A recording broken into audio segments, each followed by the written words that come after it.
ಕರವರತ ಶರಣರಿಗೋಲಿಬಾ ಮಂಜುನಾಥ ನಿನ್ನ. ಓಂ ಶ್ರೀ ಮಂಜುನಾಥಾಯ ನಮಃ. ನಮಸ್ಕಾರ ವೀಕ್ಷಕರೇ. ಜನಪದ, ಪರಂಪರೆ, ಭಕ್ತಿ ಮತ್ತು ನೀತಿ ಎಲ್ಲವೂ ಒಂದೇ ದಾರಿಯಲ್ಲಿ ಸೇರುವ ನಾಡು ತುಳುನಾಡು. ಇಲ್ಲಿ ಜನರು ಹುಡುಕುವ ನ್ಯಾಯವು ನ್ಯಾಯಾಲಯಗಳಲ್ಲಿ ಸಿಗದಿದ್ದರೂ ದೇವಾಲಯಗಳಲ್ಲಿ ಖಂಡಿತ ಸಿಗುತ್ತದೆ ಎಂಬ ಶತಮಾನಗಳ ನಂಬಿಕೆ ಇಂದಿಗೂ ಜೀವಂತವಾಗಿದೆ. ಅಂತೆಯೇ ತುಳುನಾಡಿನ ಮೂಡಣ ದಿಕ್ಕಿನಲ್ಲಿರುವ ಧರ್ಮಸ್ಥಳ ದಕ್ಷಿಣ ಕನ್ನಡ ಜಿಲ್ಲೆಯ ಬೆಳ್ತಂಗಡಿ ತಾಲೂಕಿನಲ್ಲಿದೆ. ಮಂಜುನಾಥ ಸ್ವಾಮಿ ಮತ್ತು ಅಣ್ಣಪ್ಪ ಸ್ವಾಮಿ ಸನ್ನಿಧಿಯಲ್ಲಿ ಧರ್ಮಕ್ಕೆ ಅರ್ಥವನ್ನು, ನ್ಯಾಯಕ್ಕೆ ಮೌಲ್ಯವನ್ನು ಕಲ್ಪಿಸುವ ಪೀಠ, ಮಾನವನಿಗೆ ಮಾನವ ದಾರಿ ತೋರಿಸುವ, ಜೀವನಕ್ಕೆ ಜ್ಯೋತಿ ಬಿತ್ತುವ ಸ್ಥಳ, ಅದುವೇ ಧರ್ಮಸ್ಥಳ. ಹೆಸರೇ ಹೇಳುವಂತೆ ಧರ್ಮ ನೆಲೆಸಿರುವ ಸ್ಥಳವೇ ಧರ್ಮಸ್ಥಳ. ಇಲ್ಲಿ ಮುಖ್ಯವಾಗಿ ಶ್ರೀ ಮಂಜುನಾಥ ಸ್ವಾಮಿಯ ದೇವಾಲಯವಿದೆ. ಈ ದೇವಾಲಯವನ್ನು ನಿರ್ಮಿಸಲಾಗಿರುವ ಪ್ರದೇಶವು ಬೆಳ್ತಂಗಡಿಯ ಕುಡುಮ ಎಂಬ ಸಣ್ಣ ಗ್ರಾಮದಲ್ಲಿತ್ತು.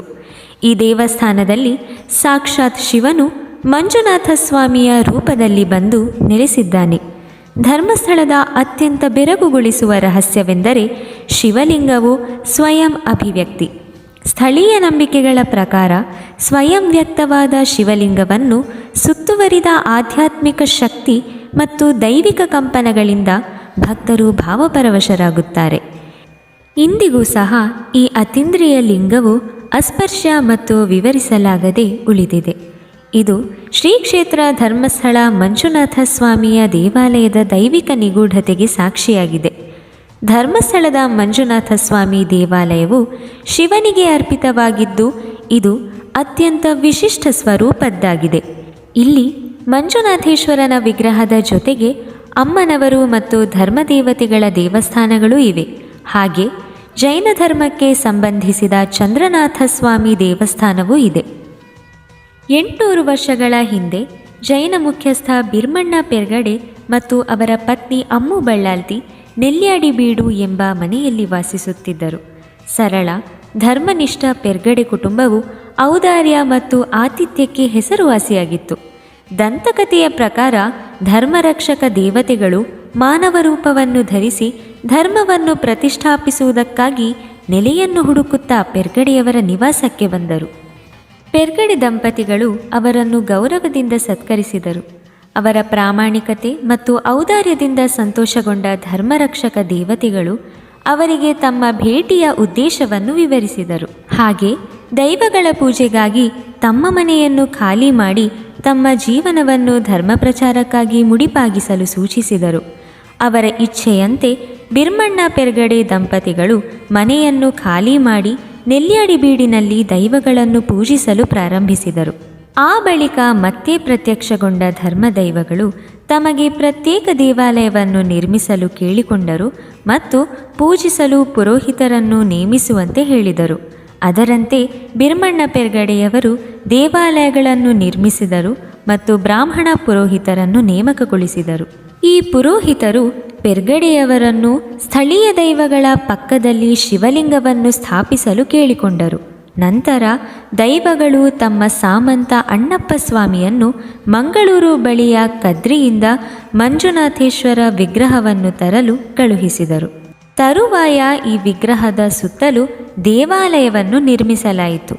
ಈ ಮುಖೇನ ದೇವಾಲಯದ ನಿರ್ಮಾಣದಲ್ಲಿ ಭಾಗಿಯಾಗಿದ್ದ ಬಿರ್ಮಣ್ಣ ಪೆರ್ಗಡೆ ಮತ್ತು ಅಮ್ಮು ಬಳ್ಳಾಲ್ತಿ ದಂಪತಿ ದೇವಾಲಯದ ಅನುವಂಶಿತ ಮುಖ್ಯಸ್ಥರಾದರು. ಕುಟುಂಬದ ವಿವಿಧ ಸದಸ್ಯರುಗಳಿಗೆ ವಿವಿಧ ಹುದ್ದೆಗಳನ್ನು ನೀಡಿ ಗೌರವಿಸಲಾಯಿತು. ಇದರಂತೆ ಹಿರಿಯ ಸದಸ್ಯರು ಧರ್ಮಾಧಿಕಾರಿ ಅಥವಾ ಆಡಳಿತ ಅಧಿಕಾರಿಯಾಗಿ ಕಾರ್ಯನಿರ್ವಹಿಸುತ್ತಾರೆ ಹಾಗೂ ಹೆಗ್ಗಡೆ ಎಂಬ ಬಿರುದನ್ನು ಗಳಿಸುತ್ತಾರೆ. ಪ್ರಸ್ತುತ ವೀರೇಂದ್ರ ಹೆಗ್ಗಡೆಯವರು ಧರ್ಮಸ್ಥಳದ ಧರ್ಮಾಧಿಕಾರಿಯಾಗಿ ಕಾರ್ಯನಿರ್ವಹಿಸುತ್ತಿದ್ದಾರೆ. 16ನೇ ಶತಮಾನದಲ್ಲಿ ಇಲ್ಲಿಗೆ ಆಗಮಿಸಿದ ಉಡುಪಿಯ ಶ್ರೀ ವಾದಿರಾಜ ಸ್ವಾಮಿಗಳು ಹೆಗ್ಗಡೆಯವರ ದಾನ, ಧರ್ಮ ಮತ್ತು ವೈದಿಕ ವಿಚಾರಗಳಿಂದ ಸಂತಸಗೊಂಡು ಈ ಸ್ಥಳಕ್ಕೆ ಧರ್ಮಸ್ಥಳ ಎಂದು ಮರುನಾಮಕರಣ ಮಾಡಿದರು. ಧರ್ಮಸ್ಥಳ ದಕ್ಷಿಣ ಕನ್ನಡ ಜಿಲ್ಲೆಯ ಬೆಳ್ತಂಗಡಿ ತಾಲೂಕಿನಲ್ಲಿದ್ದು ಇದು ಮಂಗಳೂರಿನಿಂದ ಸುಮಾರು 75 ಕಿಲೋಮೀಟರ್ ಪೂರ್ವಕ್ಕೆ ಇದೆ ಮತ್ತು ನೇತ್ರಾವತಿ ನದಿಯ ಪಕ್ಕದಲ್ಲಿರುವ ಪಶ್ಚಿಮ ಘಟ್ಟದ ತಪ್ಪಲಿನಲ್ಲಿದೆ. ಮಂಜುನಾಥ ಸ್ವಾಮಿಯ ಎಡಭಾಗದಲ್ಲಿ ಗಣಪತಿ ದೇವರ ಗುಡಿಯನ್ನು ನಿರ್ಮಿಸಲಾಗಿದೆ. ಧರ್ಮಸ್ಥಳಕ್ಕೆ ಭೇಟಿ ನೀಡುವ ಭಕ್ತಾದಿಗಳು ಇಲ್ಲಿಗೂ ಭೇಟಿಯನ್ನು ನೀಡುತ್ತಾರೆ. ಶ್ರೀ ಮಂಜುನಾಥ ಸ್ವಾಮಿ ದೇವಸ್ಥಾನದಿಂದ ಅರ್ಧ ಕಿಲೋಮೀಟರ್ ದೂರ ಆಗ್ನೇಯ ದಿಕ್ಕಿನಲ್ಲಿ ಅಣ್ಣಪ್ಪ ಸ್ವಾಮಿ ಬೆಟ್ಟವಿದೆ. ಇದನ್ನು ಬದಿನಡೆ ಬೆಟ್ಟ ಎಂದು ಕರೆಯುತ್ತಾರೆ. ಈ ಬೆಟ್ಟವು ಅಣ್ಣಪ್ಪ ಸ್ವಾಮಿಗೆ ಸಮರ್ಪಿತವಾಗಿದೆ. ಕಾಳರಾಹು, ಕಾಳರ್ಕಾಯಿ, ಕುಮಾರಸ್ವಾಮಿ ಮತ್ತು ಕನ್ಯಾಕುಮಾರಿಗಳೆಂಬ 4 ಧರ್ಮದೈವಗಳು ಅಣ್ಣಪ್ಪ ಸ್ವಾಮಿಯ ಜೊತೆ ಇಲ್ಲಿಯೇ ನೆಲೆಯಾಗಿವೆ. ದೈವಗಳ ವಾಸಸ್ಥಳದ ಕಿಟಕಿಯ ಮೂಲಕ ನೋಡಿದಾಗ ಒಳಗೆ ದೈವಗಳಲ್ಲಿ ಒಬ್ಬರು ಬಳಸುತ್ತಿದ್ದರು ಎನ್ನಲಾದ ಮರದ ಉಯ್ಯಾಲೆಯು ಕಾಣಿಸುತ್ತದೆ. ಸಾಮಾನ್ಯವಾಗಿ ಮಂಜುನಾಥ ಸ್ವಾಮಿಯ ದೇವಾಲಯಕ್ಕೆ ಭೇಟಿ ನೀಡಿದ ನಂತರ ಇಲ್ಲಿಗೆ ಭೇಟಿ ನೀಡಲಾಗುತ್ತದೆ. ಮಕ್ಕಳು ಮತ್ತು ಮಹಿಳೆಯರಿಗೆ ಇಲ್ಲಿ ಪ್ರವೇಶವನ್ನು ನಿರ್ಬಂಧಿಸಲಾಗಿದೆ. ಧರ್ಮಸ್ಥಳದಲ್ಲಿ ಮಹಾಶಿವರಾತ್ರಿಯನ್ನು ಬಹಳ ವಿಜೃಂಭಣೆಯಿಂದ ಆಚರಿಸಲಾಗುತ್ತದೆ. ಸಾವಿರಾರು ಭಕ್ತರು ಪಾದಯಾತ್ರೆಯ ಮೂಲಕ ದೂರದ ಊರುಗಳಿಂದ ದೇವಸ್ಥಾನಕ್ಕೆ ಮಂಜುನಾಥ ಸ್ವಾಮಿ ದರ್ಶನಕ್ಕೆ ಬರುತ್ತಾರೆ. ಇಲ್ಲಿ ಶಿವರಾತ್ರಿಯ ಮುನ್ನಾ ದಿನದಿಂದ ಜಾಗರಣೆ ಪ್ರಾರಂಭವಾಗುತ್ತದೆ. ಈ ಸಂದರ್ಭದಲ್ಲಿ ಶಿವ ಪಂಚಾಕ್ಷರಿ ಪಠಣ, ಭಜನೆ ಮತ್ತು ಪ್ರಾರ್ಥನೆಗಳೊಂದಿಗೆ ಇಡೀ ರಾತ್ರಿ ಜಾಗರಣೆ ನಡೆಯುತ್ತದೆ. ಮಾರನೇ ದಿನ ಬೆಳಗ್ಗೆ ವಿಶೇಷ ಪೂಜೆಗಳು ಮತ್ತು ರಥೋತ್ಸವ ನಡೆಯುತ್ತವೆ. ಪ್ರತಿ ವರ್ಷ ಏಪ್ರಿಲ್ ತಿಂಗಳಲ್ಲಿ ಇಲ್ಲಿ ಧಾರ್ಮಿಕ ವಿಧಿವಿಧಾನಗಳೊಂದಿಗೆ ಬಿಸು ಜಾತ್ರೆ ನಡೆಯುತ್ತದೆ. ಕೆಲವು ವಿಶೇಷ ದಿನಗಳಲ್ಲಿ ಬೆಳ್ಳಿ ರಥೋತ್ಸವವೂ ನಡೆಯುತ್ತದೆ. ಅದೇ ರೀತಿ ಪ್ರತಿ ವರ್ಷ ಶ್ರೀ ಕ್ಷೇತ್ರ ಧರ್ಮಸ್ಥಳದಲ್ಲಿ ಲಕ್ಷ ದೀಪೋತ್ಸವವನ್ನು ಆಚರಿಸಲಾಗುತ್ತದೆ. ಶ್ರೀ ಮಂಜುನಾಥ ಸ್ವಾಮಿಯ ಗೌರವಾರ್ಥವಾಗಿ ನಡೆಸುವ ಇದನ್ನು ಕಾರ್ತಿಕ ಮಾಸದ ಕೊನೆಯ 5 ದಿನಗಳಲ್ಲಿ ನಡೆಸಲಾಗುತ್ತದೆ.